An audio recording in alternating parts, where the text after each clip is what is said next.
మనం ప్రస్తుతం కాంగ్రెస్ ప్రభుత్వం వచ్చి 2 సంవత్సరాల కాలం గడిచిపోతుంది. ఇప్పుడు ఎట్లుందంటారు ప్రభుత్వ పాలన? ఇప్పుడు ఎట్లా ఉన్నా కూడా ఒక రాజకీయం నడుస్తుంది. ఇటు బీఆర్ఎస్, అటు బీజేపీ, ఇటు కాంగ్రెస్. ఈ రాజకీయ నాయకులకు అందరు లోపల ఉదయం తిట్టుకుంటారు, సాయంత్రం ఆయన ఇంటికి పోయి ఈయన ఇంటికి పోయి ఆయన ఎంజాయ్ చేస్తారు, కాఫీలు తాగుతారు. ఓకే, ప్రజలే చూడాలని చెప్తున్నారు. ఇది ఒక్కటి కాదు, ఒక ఉద్యమకారులది ఒక్కటి కాదు, న్యాయం చెయ్యాలి. మత్తు పదార్థాలు యువతను ఆగం చేస్తున్నాయి. గవర్నమెంట్ ఎవరైనా కానీ మొదలు మత్తు పదార్థాల మీద, మద్యపాన నిషేధం మీద ఉండాలి. యూతే తాగుతున్నది. కొంతమంది మహిళలు కూడా కేసీఆర్ వచ్చిన తర్వాత ఓడదిగినాక ఓడమల్లయ్య, ఓడదిగినాక ఓడమల్లయ్య అనే పరిస్థితి. ఓడెక్కిందనక ఓడమల్లయ్య, ఓడదిగినాక ఓడమల్లయ్య. మొత్తం తాగుడు రాష్ట్రం అయిపోయింది. మహిళలకు అన్యాయం జరుగుతుంది. ఏ రాజకీయ నాయకుడు వచ్చినా కూడా మహిళలను చూడాలి. అన్యాయం, నీతి, నిజాయితీ పట్టుకోవాలి. రాజకీయ నాయకులు ఉంటే దేశం బాగుపడుతుంది. రాజకీయ నాయకులు సరిగ్గా ఉంటే, న్యాయంగా చేస్తే దేశం బాగుపడుతుంది.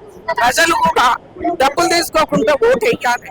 కాంగ్రెస్ ప్రభుత్వం అయినా కూడా నీకు టీఆర్ఎస్ అంత అధ్వాన్నం కానీ, స్టేజీలకి కూతురు మాట్లాడటం కానీ ఏ నాయకుడు చెయ్యలే. కాంగ్రెస్ ఓకే ప్రస్తుతానికి. బీఆర్ఎస్ కంటే ఇప్పుడు కాంగ్రెస్ బెటర్ అంటారా? కాంగ్రెస్ బెటర్ బీఆర్ఎస్ కంటే. ఇచ్చింది సోనియమ్మ. మహిళల బాధ ఏందో, కొడుకులను పోగొట్టుకున్న తల్లుల బాధ ఏందో సోనియమ్మ గారిక. దాంట్లో మహిళ స్వర్గస్థులైనటువంటి సుష్మా స్వరాజ్ కూడా, ఆమె కూడా సానుభూతి తెలిపి ఆమె కూడా తెలంగాణకు ఒప్పుకున్నది. గతంలో బతుకమ్మ పండుగ పేరు మీద కావచ్చు, బతుకమ్మ పేరు మీద కావచ్చు చీరలు వంచారు కదా. ఇప్పుడు ఇందిరమ్మ పేరుతోని మొన్న చీరలు వంచడం జరిగింది. దాన్ని ఎట్లా చూస్తారు మరి? బతుకమ్మకి ఇయ్యని చీరలు ఇందిరాగాంధీ పుట్టినరోజు వంచడం జరిగింది. ఇప్పుడు బతుకమ్మ పెట్టింది జాగృతి బతుకమ్మ, కవితమ్మ. బతుకమ్మని అంతకుముందు మేము ఆడలేదా?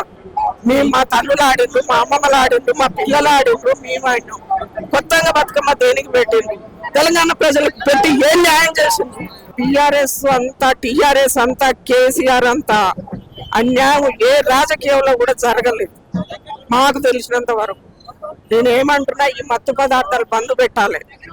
అవి ఎక్కడనో ఒక కాడ పోలీసులు తెలిసినా కూడా ఎక్కడనో ఒక కాడ పట్టుకుంటుంది. తోటలు పెంచుతున్నారు. యూత్ ఆగమవుతుంది. మరి చదువు మీద దృష్టి పెట్టాలి. పిల్లల చదువు మీద దృష్టి పెట్టాలి. వాళ్ళకి న్యాయం చెయ్యాలి. యూత్ తాగొద్దు, యూత్ ఆ మత్తు పదార్థాలకు పోవద్దని నా కోరిక. అది గవర్నమెంట్ బాధ్యత. మొదలు దాన్ని చేయమంటున్నాను.